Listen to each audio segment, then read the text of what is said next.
NBC News Channel 6 at 5, where news comes first.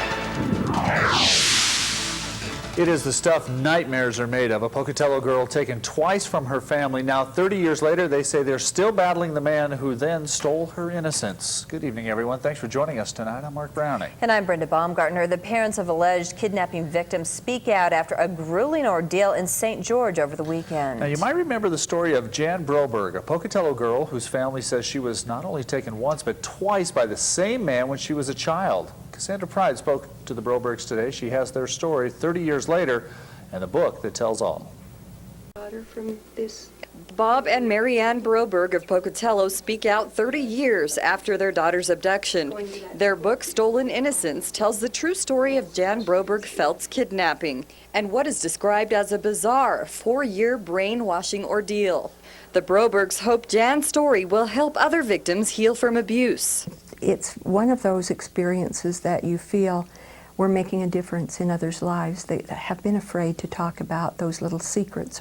Even though their nightmare began when Jan was just 12 years old, the Brobergs say the attacks still continue. The latest was this weekend when Jan's kidnapper, Robert Ursel Berchtold, who only spent 19 days in jail, made an appearance at a women's conference in St. George, Utah, to interrupt her speech and book signing. Shortly after he was spotted, police arrested Berchtold for trespassing. Naturally, am concerned always about the safety of our lives and our daughter, our family. Luckily, Jan and her parents were safe inside the building and found out after the fact. What were your thoughts when you were notified that he was there?